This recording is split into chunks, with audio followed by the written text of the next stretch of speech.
happy to say it's the third year in a row that we're doing this sort of event at the World Economic Forum together. Long may it continue. So we're here to talk about the transformation imperative. Personally, I think it sounds a little bit sort of buzzwordy and hypey, with all due respect to my colleagues in events. I mean, I can tell you that if I try to put that into a headline or story at the Economist newspaper, I get some choice sarcasm from our style enforcers, who intervene an awful lot. But I can assure you that there really is substance here. So the transformation bit is it's really about using digital tools to cut costs, lift revenues, in some cases come up with entirely new products and even business models. The imperative side of things is the fact that, you know, if you don't do this kind of thing, if you don't use these whizzy new things, some little scrappy startup or tech giant with sort of, you know, low costs, probably very little regulation, is going to come and do it for you. So to discuss this, we've got 5 panelists from companies that collectively represent, and admittedly this is very much a back-of-the-envelope calculation, but together they represent about $80 billion of annual revenue, who are going to come and discuss this with us. And you know, several of the companies have been going through kind of digital transformations. So we're going to hear a lot about personal experiences, successes, failures, high points, low points, and that sort of thing. If you'd come and join me on the stage, that would be great. I think maybe up here. I think, don't worry, just sit where you'd like, really.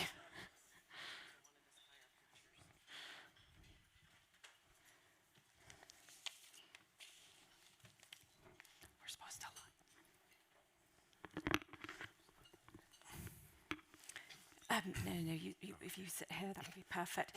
So immediately to my left, we have Ernesto Ciorra, who is Chief Innovability Officer of Enel. Innovability, by the way, is a cross of innovation and sustainability.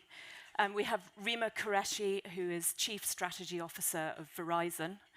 Sylvain Duranton, who is the global leader of BCG Gamma, which is the machine learning digital analytics arm of BCG. Melanie Kalmar, who is both Chief Information Officer and Chief Digital Officer of Dow. And Jeroen Tas, who is Chief Innovation and Strategy Officer of Royal Philips. A very warm welcome to all of you. Just before we kick off with the panel itself, I'm going to ask Ricardo Vargas of the Brightline Initiative to say a few words. Thank you. Hello, everyone. Good morning. Good morning. It's a great honor and privilege to be here with you. And on behalf of the Project Management Institute, I'd like to welcome you all to this breakfast panel discussion.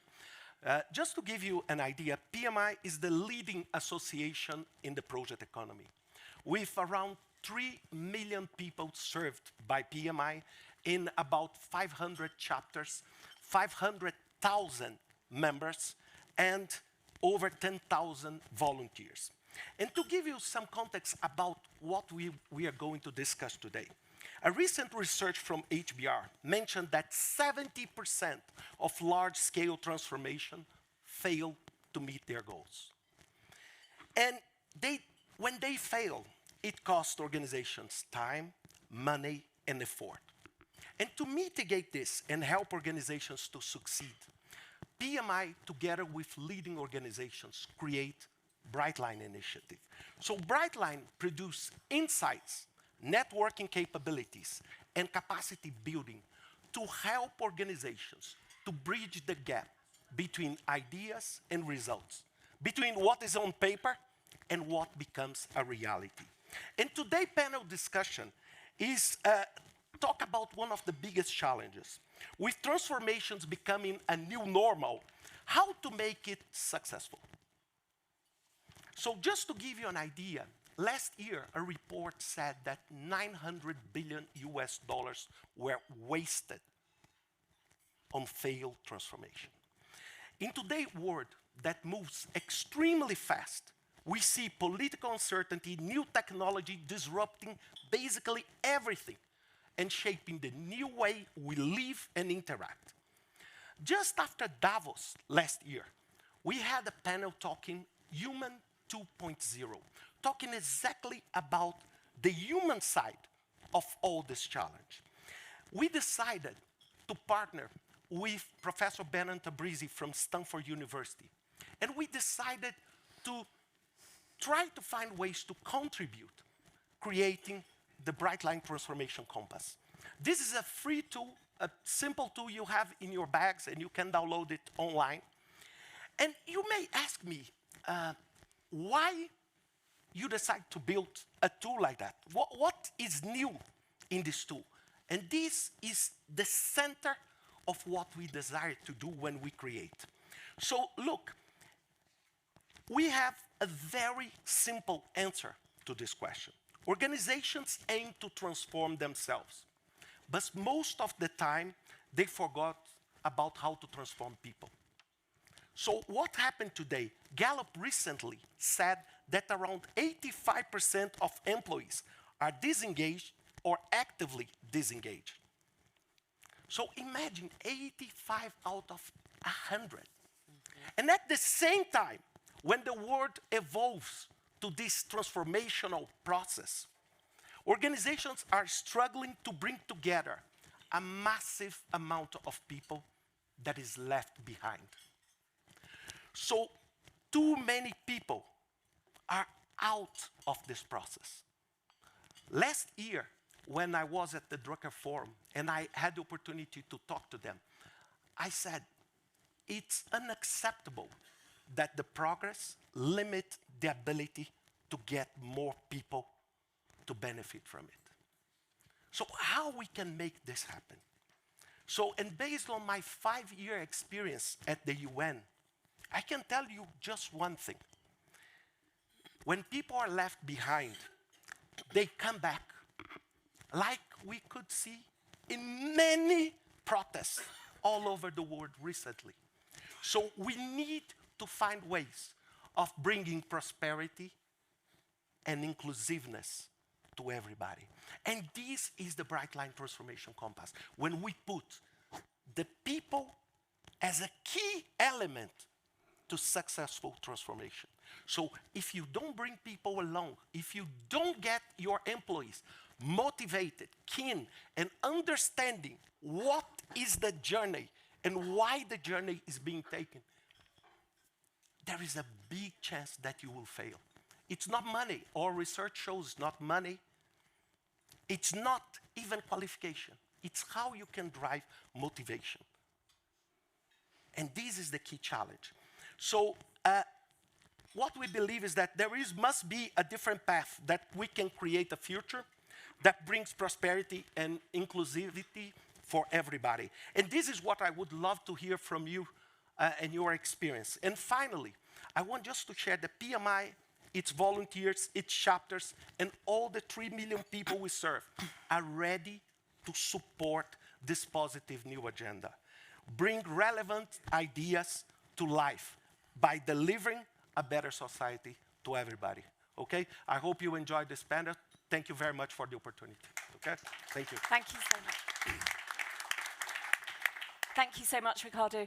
So the first question is going to be about really one of the most pointed areas of digital tools, so artificial intelligence.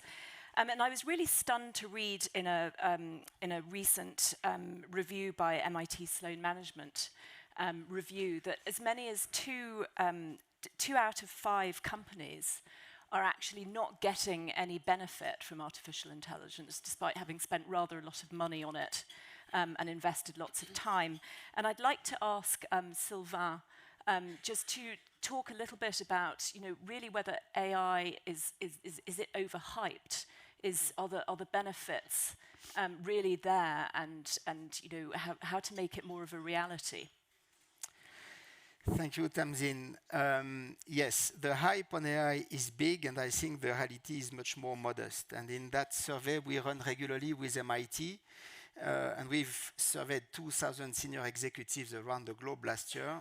we see that only 20% of companies have built significant AI capabilities and brought one or two at least AI solutions at scale. And that 20% is up from 18% 2 years ago. So it's not like the big firework everyone is talking about. One needs to be much more modest. And it's a difficult path to get to bringing some AI solutions at scale. Still, the price is big. And those 20% of companies, you know, they make real money. 75% of their executives declare that they understand better how AI is working. And most of them, 85%, are considering to double down their investment on AI. Whereas in the rest of the sample, companies are questioning whether they should continue or not to sustain that effort into building AI. And why is this path so hard? Because companies tend to be too narrowly focused on technology.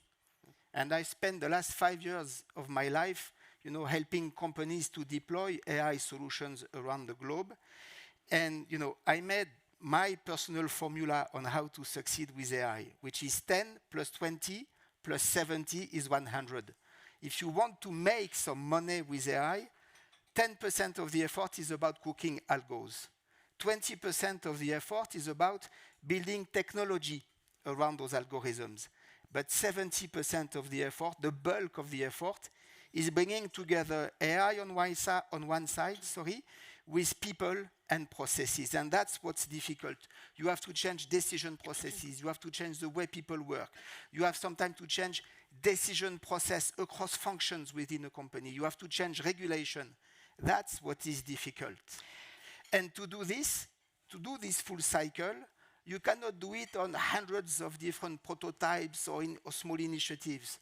You need to focus the effort on a few big things, key strategic process, whereby injecting AI, there will be a real difference on economics. It's about a few big battles. And what are the typical pitfalls for company?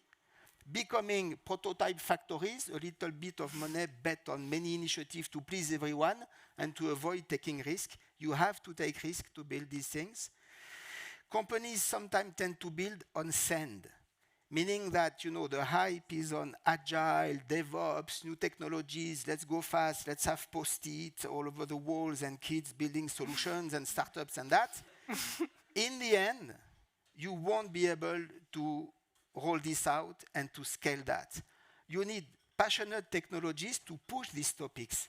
But what you need also is responsible technologists who will build solid foundation for the technology they are building so that it can be really deployed. Fantastic. Melanie, I could see you nodding there at certain bits. So obviously Dow was spun out as a new company last April and has been through a whole round of transformation. I don't know if you have particularly strong views on AI in particular, but was there any bit of that you agreed with, disagreed with, and could you share some of the sort of the actual, the history of putting this kind of stuff into practice at Dow? Sure, Tamsin, thank you, and happy to be here. But to your point, we did spin out New Dow last April, and it was a very complex merge and spin of 2 companies that spun out into 3. And we really used that company transformation to fuel our digital transformation. We set a new ambition for the company to be the most innovative, customer-centric, sustainable, and inclusive material science company. And we were able to leverage, and we've been leveraging digital, and I think the term AI is very broad. Is it really advanced analytics, machine learning, or true AI? And I think that's where, you know, the hype is out there on AI. But we've leveraged, because we are over a 120-year-old company, we've leveraged the massive base of data, and a manufacturing company with a lot of R&D. So leveraging that massive base of data as we transformed the company and our business portfolio to generate, use that data to generate new insights about kind of where we're headed as a new company. So, you know, I think there's a lot of potential here, but there's a lot of hype as well. You mentioned, you know, the need to get your people to actually use the information, the new information that's being generated to drive decisions, and that is the challenging part, you know, in the whole AI space is, you know, you can have great data, you can generate great insights, but if your people aren't willing to change how they do their work, because this transformation, I mean, we call it a transformation in the digital space, but, you know, in my mind, you know, we're not a butterfly and we're not going to transform and be done. This is an ongoing activity for all of us, and I think those of us in tech have been doing it for many years. It's just, you know, all of the technologies coming together allow a much, you know, a much more aggressive kind of change for your company. So. Right. And a question on AI for Ernesto as well. So recent research has shown, again, I think it's quite surprising, that AI is increasingly perceived as actually a threat, just as much as an opportunity, and the kind of the threat bit is going up. Do you think that's right, that actually there are as many pitfalls and risks from other firms as much as an opportunity? So Sylvain points out that a lot of the initiatives don't work, and actually it's also really, really risky in terms of outside competitors. People are always scared by the change. Mm-hmm. If you have to change the color of your hair or the cut of your hair, you are scared. Every woman, when she has to change, and every man, when he has to change the color or the cut, is scared. I'm not. I'm not. I have innovative hair. They are invisible, so I can't change the color of the hair. But the change scares people, and people are scared by it. But I think that AI can't change the world. AI can't better the world. AI is even overvalued. People, their courage, their dreams, their willingness, their determination, their passion can better and change the world. And people is managing AI. People is creating AI. They are using AI. AI is just a tool. So if people decide to use AI to violate, to get your privacy violated, it's people, not AI. So people, if people use weapons, it depends on people, not on weapons. So if you invent the nuclear source of energy, it's due to people that they create the atomic bomb. So please, let's educate people not to be scared by the change, by the transformation. Otherwise, companies can't change itself. And as our body every time is changing, every 2 hours, during this breakfast, we will have changed the skin of our lips, and it becomes dust. You will start breathing our skin, because unfortunately, we have to change the skin of our lips, and the whole skin of our lips will have changed in 2 hours. If we don't change, it starts a necrosis, and we die. So we must program our companies to change themselves as our bodies are programmed for change. And AI is just a tool to increase the speediness of change, nothing else. So don't be scared by the change. Let's love the change. Let's transmit this fever, for change, this passion for change. And this is the right cultural environment that can nurture people's creativity, that is usually blocked by fear. Fear of AI, fear of new cut of hair, fear for everything, because everything that is new makes fear, produces fear. And so that's fascinating, and that's talking about sort of existing employees at firms. What about when it comes to digital talent, the kind of the people who are going to, the people who are on top of these technologies, who are going to lead digital transformation? Is it hard to attract the right kind of people? I think you believe, for instance, Ernesto, that the companies themselves have to be of a certain nature. They have to be kind of more sustainability oriented, more kind of woke, if I dare use that term. Do you think that the nature of companies has to change in order to get these kind of people? Yes, and usually people distinguish, as you are doing, people in the company and people outside the company. people who are working for the company and people who are not working for the company. These are cultural paradigms that, from my point of view, are obsolete because we are involving 400,000 people thanks to our community, openinnovability.com. They are providing us with ideas, projects, and concrete technological solutions. They are not working for Enel, they are working for Enel. They are not hired, they have not been hired, but they are proposing to us a lot of ideas, and we are collaborating with them. We are collaborating with more, we have selected, analyzed, screened more than 6,000 startups. And their people have not been hired by Enel, but they are working for Enel. So we are creating a big ecosystem with a lot of big partners, a lot of research centers, a lot of universities. And we are managing, if I look at AI, how are we managing it? We have a community of people without any boss, any hierarchy, and they manage themselves as the impressionists were managing themselves. There is not any boss. They decide when they have to meet, what kind of proposal they have to propose directly to the head, the global head of the area that they want to change. And AI is a passion, a common passion. How we involve people in this community, they do. Right. You hadn't the organizational chart with Gauguin and Van Gogh or Monet or Manet. The same we have. We are pursuing adocracy, and it's an expression that invented by Professor Julian Birkishaw, who is over there, that is much more entitled to talk about it. He's a professor of London Business School, and we are pursuing this adocracy that is not bureaucracy. It's beyond it. Thank you. Jeroen, do you agree that openness and collaboration with lots of different companies from small to large is really the way to go for digital strategies and transformation? But surely you have to keep a bit for your own company, right? Well, the answer is obviously yes. But also, if I think about change, then I think you should change with a very specific purpose. And for us, the biggest change, we're also a 127-year-old company. The biggest change was basically saying, hey, our purpose is going to be improving the health of 3 billion people by 2030, and we're going to apply technology to get us there. And then we said, specifically, every solution needs to be measurable in outcomes. And for us, that means clinical outcomes. People get better. It means productivity outcomes, because healthcare is very wasteful.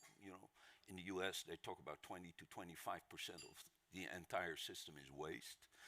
And it means better experiences for the patient. And I think everybody has experienced that in healthcare, there is no concept of a seamless 24/7 experience.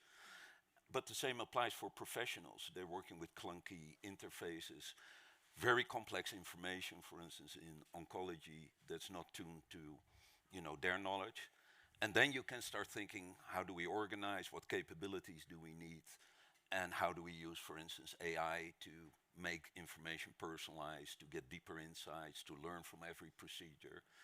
And then you recognize that in healthcare, there is not a single process that doesn't include multiple players.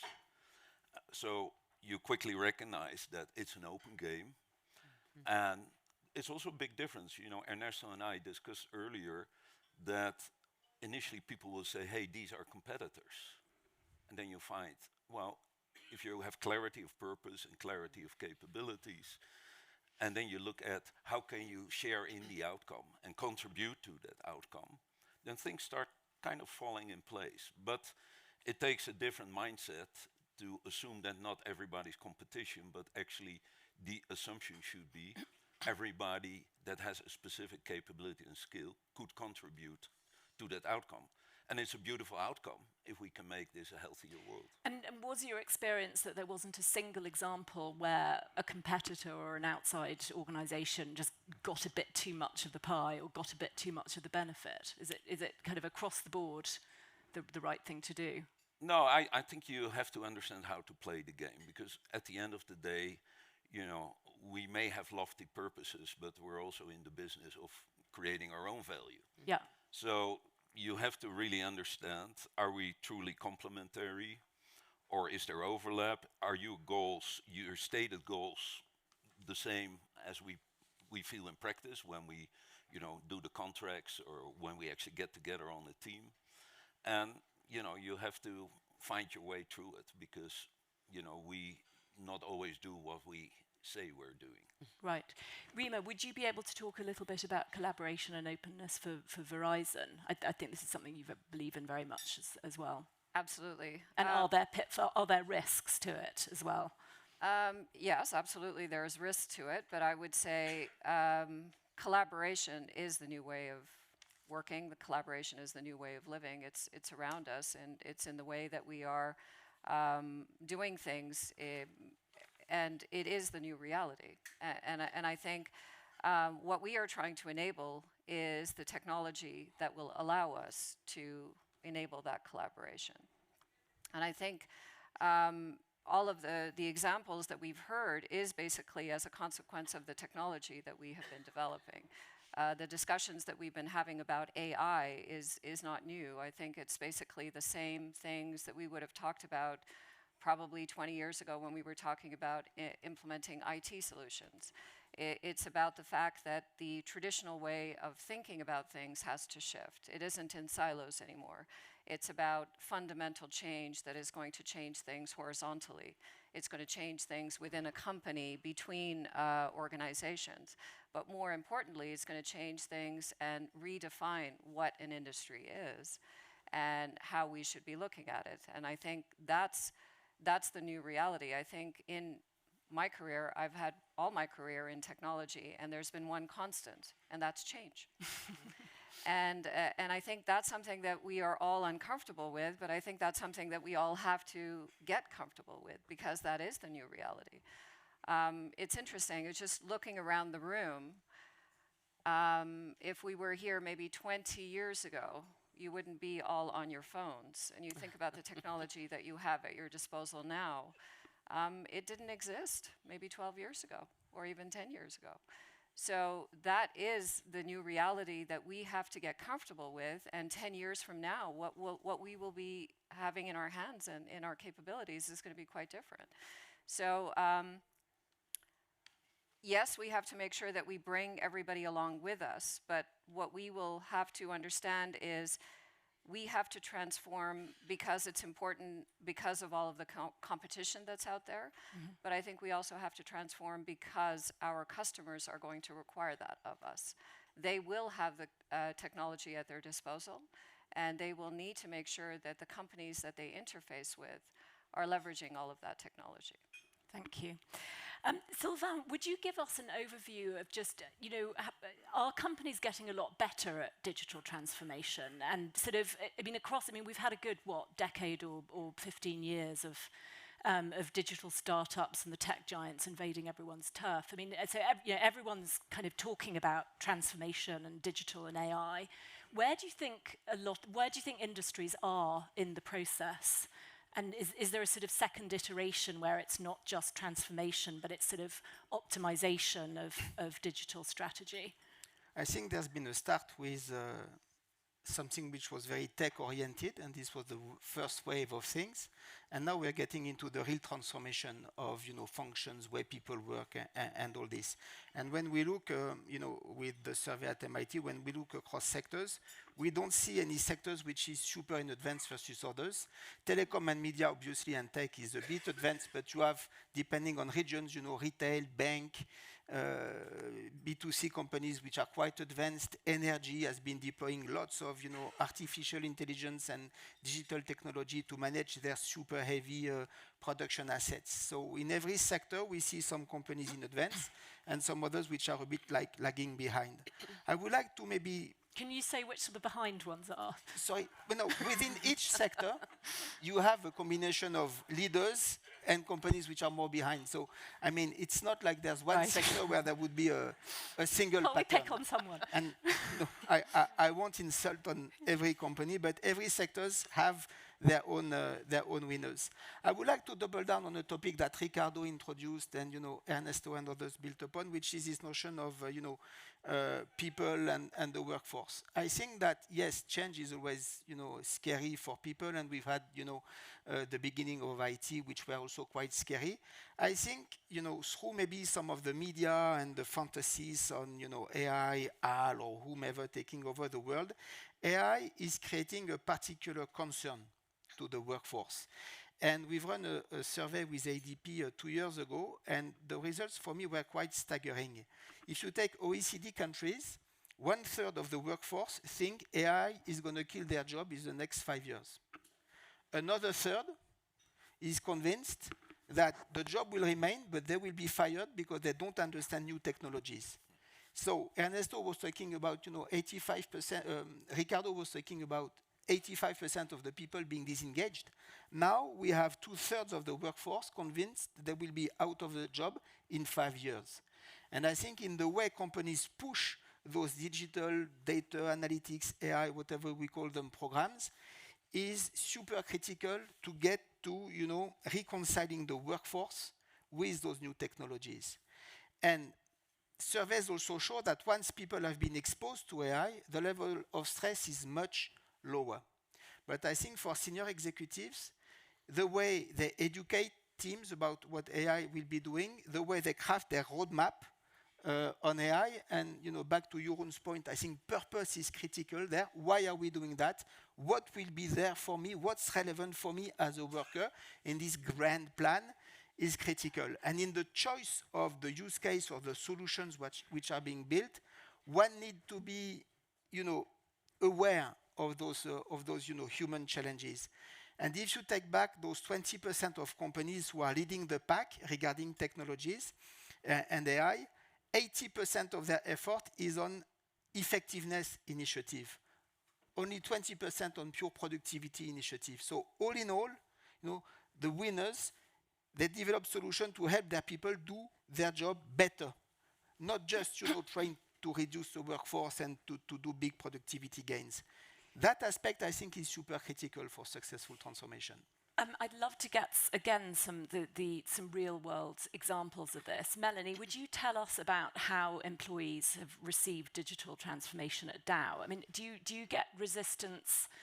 I mean, if you get resistance, is it sort of rank and file employees? Is it more middle management? And some specific examples of kind of a bit of fear and loathing, and then how the company overcame it, if you would. Sure. Again, manufacturing company, large manufacturing company, I think, when you talk about this transformational change, like digital, like bringing AI to the table, it has to start at the top, and the messaging has to be very clear and strong with what is our objective? And, I mentioned our new ambition with the new Dow just a few minutes ago. And one of the parts of our ambition is to be more customer-centric. So if you can get everybody's heads around how do we serve our customers better and put it in that perspective and help them understand kind of how their role can deliver to your customer better, I think that's a very good start. But we have a big R&D arm as well, and the changes that we're making there, and just the leapfrogs. I mean, we've been doing experimentation and looking for new catalysts for years and years and years, but being able to bring AI into the picture and help our scientists really drive at speed. And you can start showing some examples. I think that really changes the mindset and people's desire to get engaged with it. Showing examples of success. Can you think of an example of an example? The one that I just used. If we're able to find new catalysts for our processes faster than we could in the past, I mean, that helps drive more value to our customers. And I think that's another missing piece in all of the digital transformation. Is we all talk about effectiveness and efficiency, and we're trying to help people do their jobs better and make their work more enjoyable. But the reality is there's a big piece of digital that we can drive for growth for our companies. And we seem to always focus on that efficiency piece.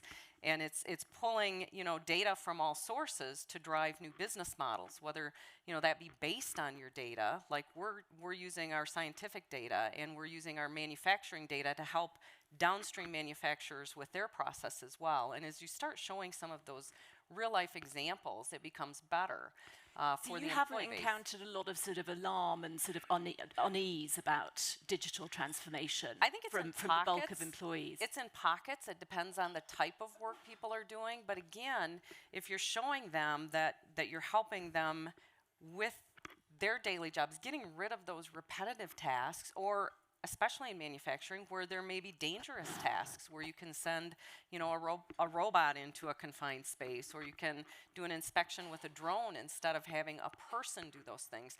Those are where you're going to get your wins and helping people understand how this can really help the company.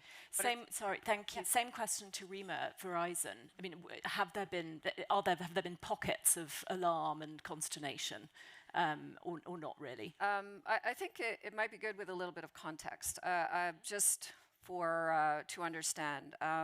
Verizon has 150,000 employees, doing everything from building the latest 5G technology to call centers for our consumer business, as well as digging trenches to lay fiber. So you get all types of employees and all types of work. And yes, there's fear. Of course there's fear. And there is consternation, there's concern about where technology is headed. At the same time as we're developing and deploying the technology, there is huge transformation that is going on within the company. So I'll give you an example. Just call centers, and how do you interact with consumers? There are capabilities that we are deploying at this point, which I think are relevant and are very important, because we realize customer satisfaction goes up when customers are able to help themselves. So we are deploying chatbots. But that creates concern within the call center operations about the future of those employees and their jobs. There is a training, there is a change that has to be managed in the context of work that is either disappearing or transforming. That is a reality. At the same time, what we have noticed is call center employees, with the tools that we are making available, are able to serve their customers a lot better than they were before. But it goes back to the point that Sylvain was making. It is about the fact that you have to manage the change, and you have to manage the transformation in the context of how will this affect me, and how will I have to interact with this change to ensure that it is implemented and we take the best advantage of it. And keeping in mind, we may say at this point, AI is overhyped, but we are very early in the in the cycle of where AI will be. And I think we shouldn't forget that there is AI all around us. When you are choosing your next choice on Netflix, that isn't by coincidence that all of these ideas come up. That is based on AI. When you are deciding... Some would say it could get a bit better at Definitely. Completely agree with you. But I would say it's also around us, it's embedded, we take it for granted, and that's an indication that the technology is just surrounding us all the time. So it isn't necessarily something that's coming, it is there. It will become more inherent in everything that we are doing. It will require all of us to adapt to the change, but it is inevitable. I'd love to have some questions from the floor. If you raise your hand, I think we have a microphone, and do identify name and organisation. There's a gentleman over here, if you would. That's quick. My name's Tom Moriarty from CVS Health. So if you're a board member or senior executive and you're not a technologist, what are the 2 or 3 questions you should be asking, or metrics you should be looking to separate the hype from reality with these investments? I'm happy to answer that one. I think it comes to outcomes. You know, CVS Health really has a purpose to be closer to their consumers, to help them take better control of their health, And the best way to do this is to learn more about them and give them the convenience of coming to your store. You know who you are, you know what your issues are, and we're there to help you.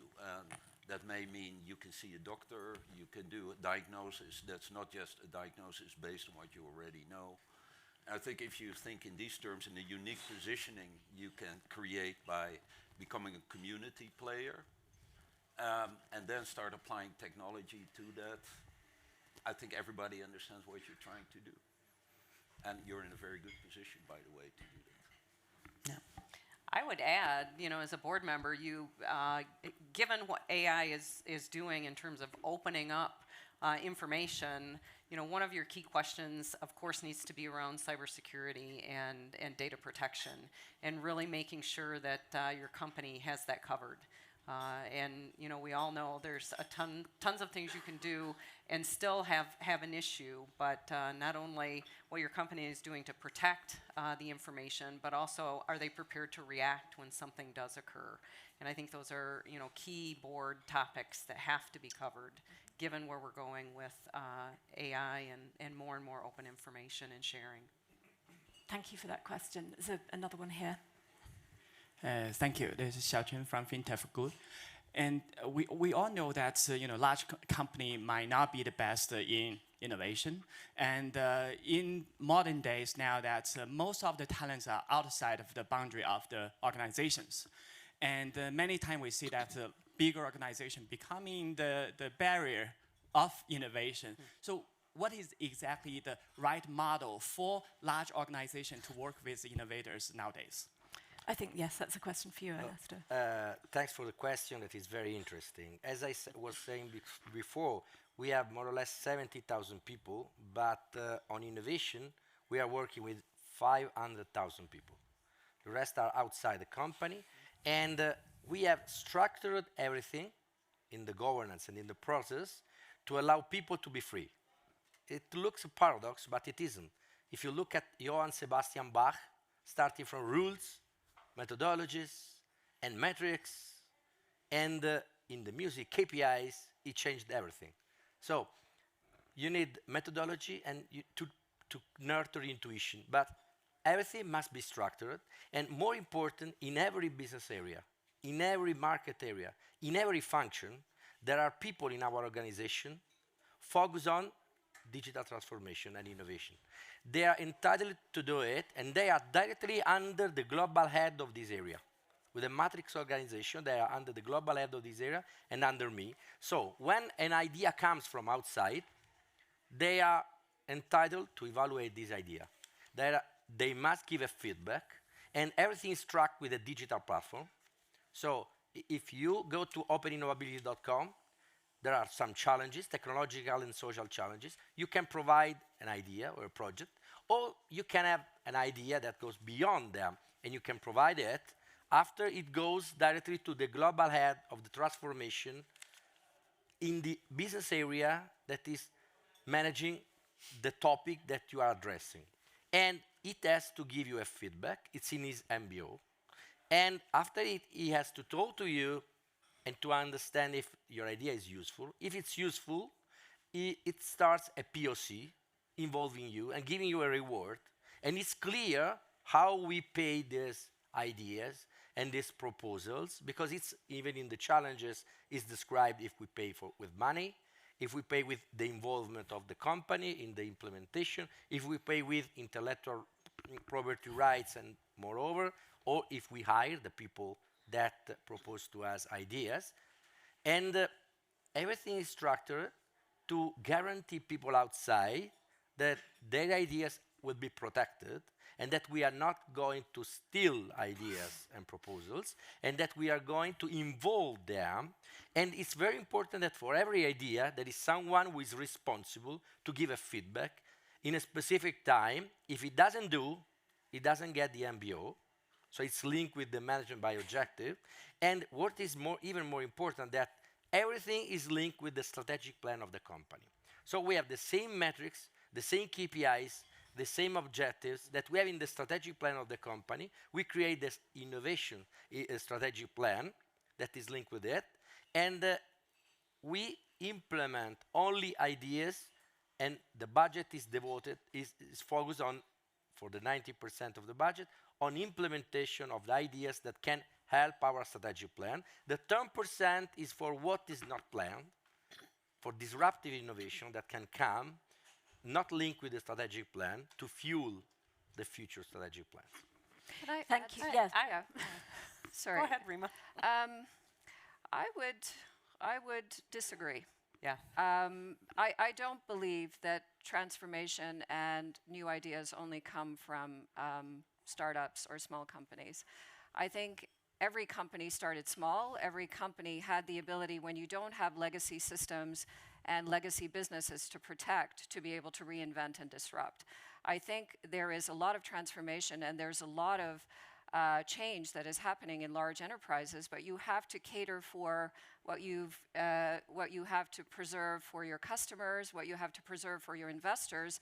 I think that is where the real challenge is how do you continue to do what needs to get done, preserve those revenues at the same time as you change. It's like changing the engine at the same time as you're flying the plane.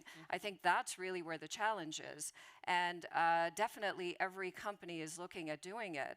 And I think there won't be enough talent, AI talent and others. I think a very important aspect of this is how do you bring the employees along with you? How do you upskill them? How do you make them part of the solution instead of just replacing them with something else that's coming from the outside? That is the real challenge that I think is in front of us that we really need to work on. Can I also ask that excellent question gives rise to also just thinking about internal structure and hierarchy. How does digital transformation kind of lead to corporate structure being changed? I mean, breaking down silos, for instance. Does it sort of create quite a lot of change? Sylvain, would you take that one on? Yes. Does it need to? Should it? It does, and I think it's close to impossible to, land some of those AI or digital initiatives without some sort of change in the mindset of internal teams towards things which are closer to agile than, were in the past. And I fully agree that the main challenge is on, retraining some people. And the three org components which are massively changing are ability to work across silos, and this comes as a key differentiator for the companies who succeed. Much shorter cycle for innovation, that's another differentiator. And the third one is being less into the very detailed pre-studies, confirming everything, budget to the very last digit before launching something.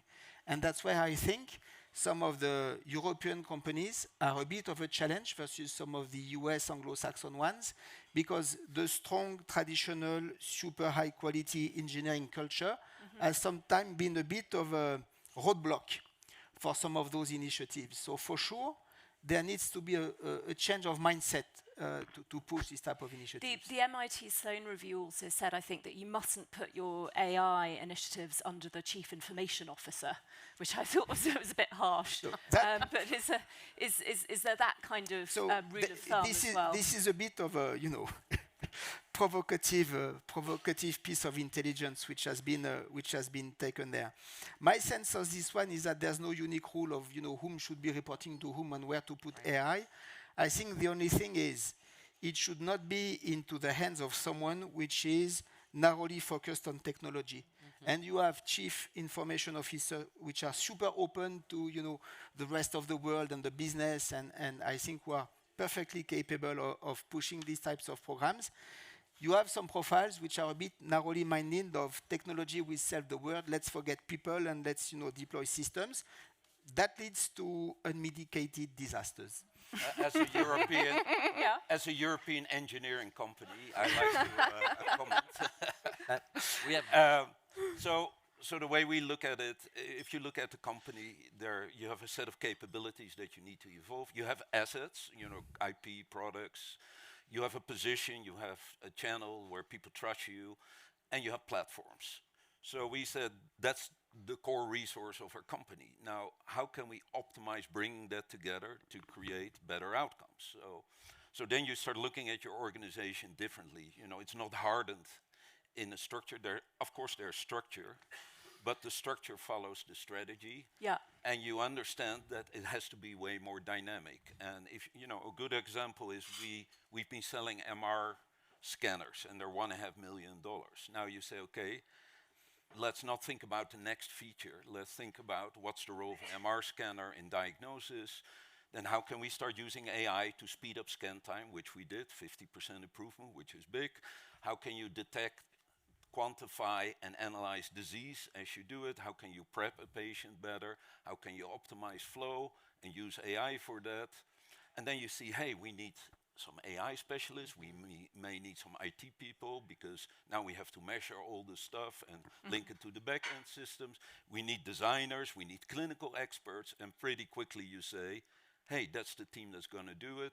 Yes, and it reports into a business, but that business understands it's now a broader portfolio. It's not just an MR machine. And just on the same thing of the corporate hierarchy, I mean, are the CEOs really into all of this, and are they generally kind of really backing it? I mean, I know at Dow, for instance, Jim Fitterling Very active. He's also very focused on shareholder returns, Absolutely. right? In the near term. So, I mean, do you get enough of all the sort of the openness and the long-term thinking and the freedom to experiment? And yeah, and I think a key is that we have to, as leaders, understand that we're probably not the smartest people in the room, and it's about, you know, how do you organically get those ideas through your organization and let go of the historical structure of, you know, having things follow a hierarchy and that all the great ideas are at the top. And I think one of the places that you start is putting an open platform in place for your employees, so you can understand what their skills and desires are, and they have an opportunity to engage.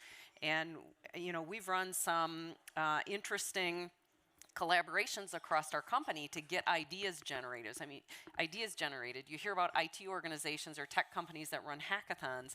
We ran a data science challenge within our company and with some of our external partners and put big, challenging company ideas out there. And it's amazing the results and the responses that you get. And we followed, you know, kind of a Shark Tank judging, and we funded, top projects that came out of that very inventive collaboration to get those ideas. So I think a key to transformation and a key to all of this is agility, and it's changing and understanding that you do have to break down those historical silos, and you do have to put, you know, part of your company in an organization that, you know, maybe they get their career coaching and their career direction from a historical function or business line, but as they're working day to day, those silos are gone, and they're organized very, very horizontally.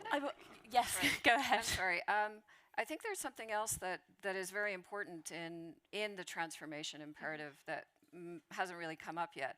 And I would say that's failure. And the willingness to accept that the way that we are going to succeed is through experimentation. And, you know, yes, there may have been some early attempts at AI or whatever else we may have done that failed. That is absolutely the wrong time to stop. Well, that's actually when you should be learning. In that case, Rima, share some of Verizon's failures in this regard. Let's have one or two, and then from Dow as well, and Will Phillips, to make it fair. Yeah, well, I think it's. I don't know if maybe. I would. Yeah, I would say yes. I can give you some examples. I think there have been examples of products that we have tried, because for Verizon, it is about creating products and businesses above connectivity. And how do you build those businesses? So we've tried, oh yeah, that didn't work, so we're never going to do that again. But actually what we have started doing now as part of our leadership program is we have a huge module on understanding how products are designed, how innovation is done. It isn't a light bulb that goes off and then you have, voila, the best idea and everything works perfectly. It is through refinement, it's through learning, it's through understanding what didn't work and continuing to refine it. So there are lots of products, which I won't name, which didn't do as well as we thought. That doesn't mean we stop trying. That means we learn what went wrong, and we adapt for the next product. Right. And we challenge ourselves and we ask those questions internally. And one way that we're doing that is we create an internal team called a red team. So we have a blue team and a red team.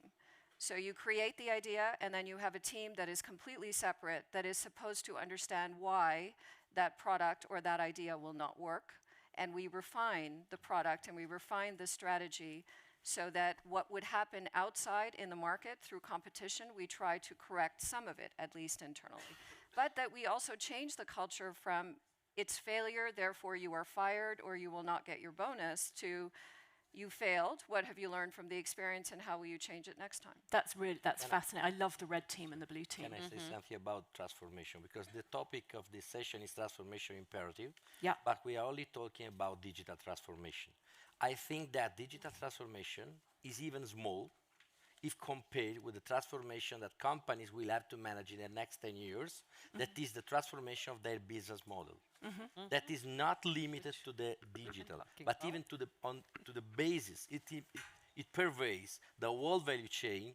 And if we look at an oil company, all these WEF event is focused on sustainability, environmental sustainability. If you are an oil company and you are working on digital transformation, but you persist to manage your own business, you will go directly to the bankrupt in the next 30 years, 40 years. So, from my point of view, you need a chief innovability officer because it's innovation, someone who has to manage the whole innovation of the whole business model, of the whole value chain, to make your company sustainable in terms of the sustainability of the business model, in terms of the sustainability of the way you manage your business model.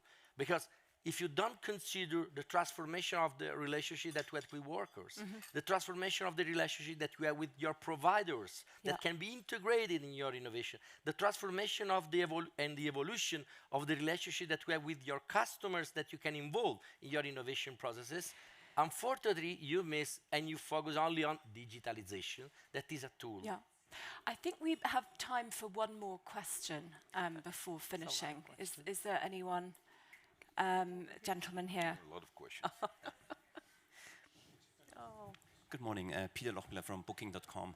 We focus so much on AI that I'd be interested to get views from the panel on the regulatory environment, and in particular from a European perspective, the concept of digital sovereignty. Would be curious to understand where you feel that leads us in the context of global competition. Could be to anyone. I leave it up to you who wants to take it. I think that's one for Sylvain, and also we're really running short on time, unfortunately. So if you could answer that briefly, please. So I would see the European regulation a bit on two sides. I think there's one side which has been set to protect customers and to create a bit some sort of trust into what's going to be done with the data, without reselling those data to any sort of third party and do too many things that could be considering as breaching the sort of trust and privacy.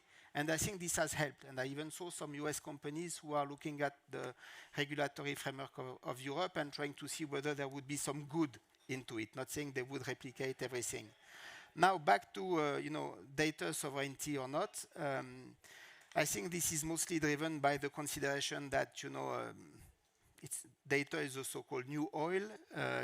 US tech companies have been using data from the whole of Europe and a lot in the US and built super strong business position into this. China is seen as the system which has avoided that and created its own ecosystem.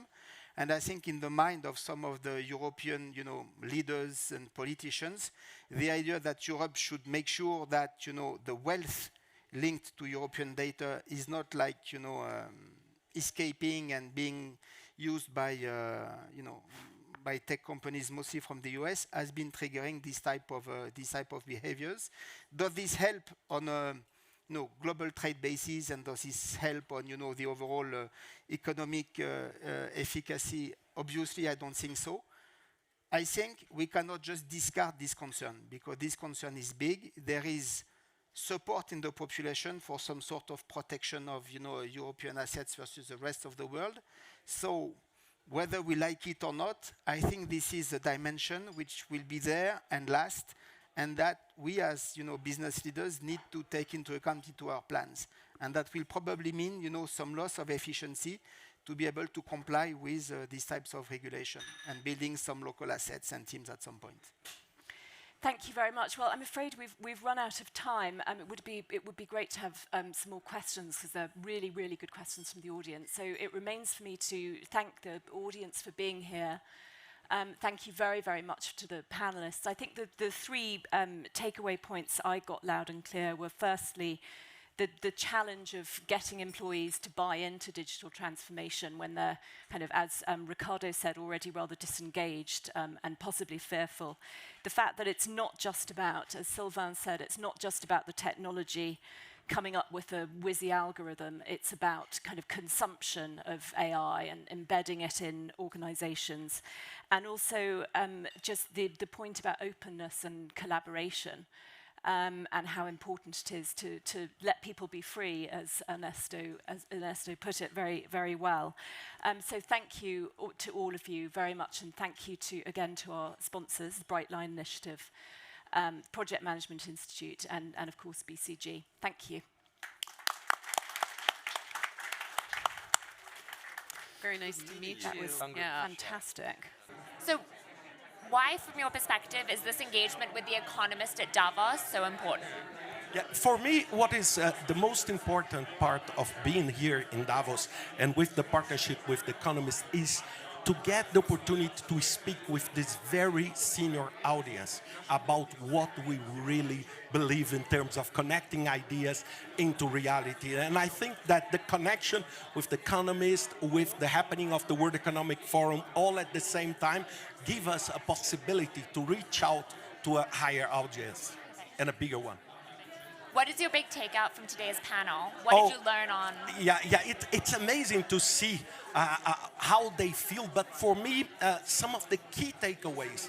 First one is that transformation is not about technology. We always think that transformation is technology, but it's much more about how do you engage people in the journey. The second takeaway for me is also the concept that despite of your transformation project or your transformation initiative being a temporary effort, the mindset of transformation is a permanent mindset. It's something like you are finishing transformation 1, then comes transformation 2, 3, 4, 5. It's the new operating model of organizations, and it's a quite different model from what we traditionally learned. The third takeaway for me is all about people. So as I said on my opening remarks, one of the key aspects of PMI, being a non-for-profit association, it's how we can promote and create transformative change, bringing as much as we can of the employees together. You know, because most of the time you see only transformation as, okay, we need to do a quantum leap change. We need to create new ways of doing business. But then you think that people are just disposable. And people are part of the same ecosystem. So how you can reduce the fear, increase the motivation of the people, and bring them together so they can see a benefit for them too.